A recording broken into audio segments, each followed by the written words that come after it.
Good morning, students. In my previous lecture, I have completed up to the non-cooperation movement in India. Today, I will start with the civil disobedience movement, which was also started by Mahatma Gandhi. The Congress Working Committee met in February 1930 at Sabarmati Ashram and vested in Gandhiji power to launch the civil disobedience movement. Before starting the movement, Gandhiji served on the British government as 11-point ultimatum. After waiting in vain for the government response in his ultimatum, Gandhiji started the movement with his famous Dandi March from the Sabarmati Ashram to Dandi on the Gujarat coast. Mahatma Gandhi began his historical Dandi March from Sabarmati Ashram to Dandi, a village on the Gujarat sea coast on March 12, 1930 with a number of his followers. On the morning of the 6th April, Gandhiji violated the salt laws at Dandi by picking up some salt left by the sea waves. He had selected to attack the salt laws because the salt tax affected all sections of the society, especially the poor. The breaking of the salt law symbolized the defense of the laws made by the British government. The defense of the salt law was followed by boycott of the liquor, foreign clothes and the British goods of all kinds and non-payment of the taxes and revenues. The civil disobedience movement was different from the non-cooperation movement. The former involved non-payment of the taxes and land revenues as well as violation of laws of different kinds in addition to non-cooperation movement. Now, let me explain you about the course or the process of the movement. The civil disobedience movement spread rapidly to all parts of the country. People violated four fast laws in Maharashtra, Karnataka and the central provinces and refused to pay the rural Chowkidari tax in eastern India.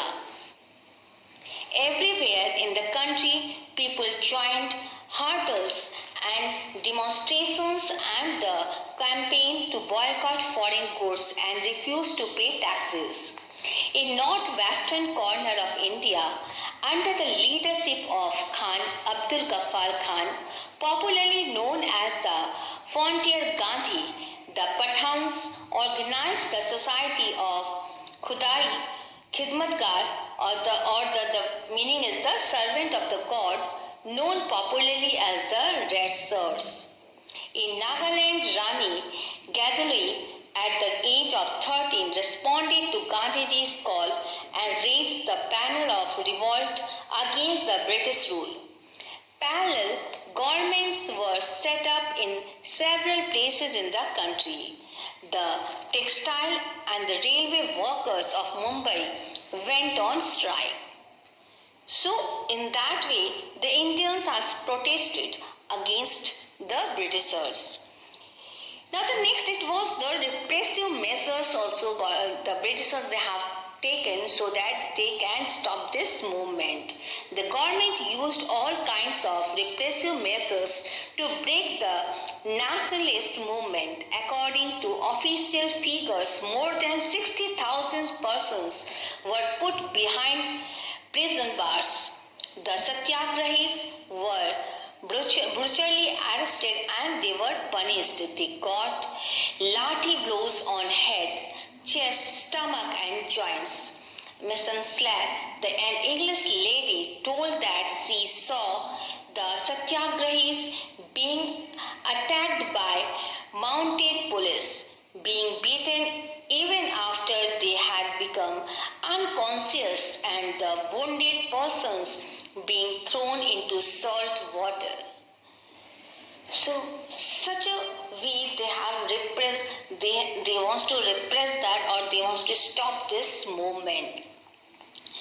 Now next was the first round table conference. The first round table conference was held in London from 16th November 1930 to 19th January 1931.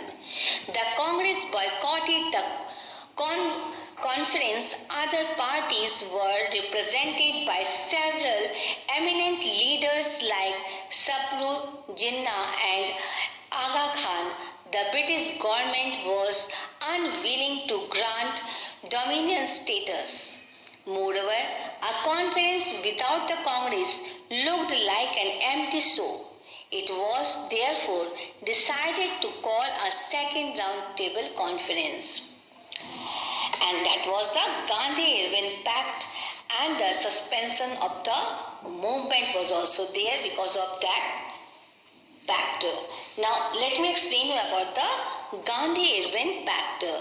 The pact signed by Gandhiji and Lord Irwin, the Viceroy of India, in March 1931 is known as the Gandhi-Irwin Pact. Through this pact, the British agreed to withdraw all ordinances and release all political prisoners except those guilty of violence, and permit peaceful picketing, liquors and foreign clothes shops. The Congress agreed to suspend the civil disobedience movement and participate in the second round table conference. Now next it was the Communal Award and Pune Act. British Prime Minister Ramsay MacDonald announced his famous Communal Award in 1932, through which he extended the system of separate electorates to depressed classes.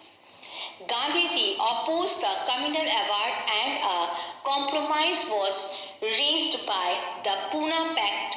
By this pact, the system of separate electorates for Harijans was replaced by reservation of seats for them. In August 1933, Gandhiji started the individual civil disobedience movement. However, in October 1934, Gandhiji decided to withdraw from active politics and devote this time to the cause of the Harijans. So that was the Communal Award and the Pune Act. Now let me explain you about the impact or the significance of the civil disobedience movement. The civil disobedience movement did not succeed immediately in winning freedom, but it played a significant role by deepening the social roots of the freedom struggle. The importance of the movement can be summed up in different ways.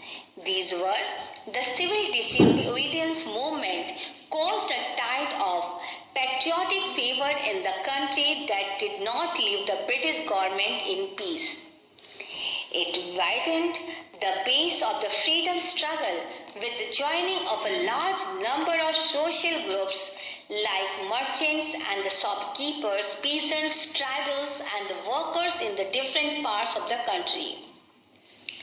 It made people understand the significance of the principles of non-violence. People could resist violence with tolerance and courage.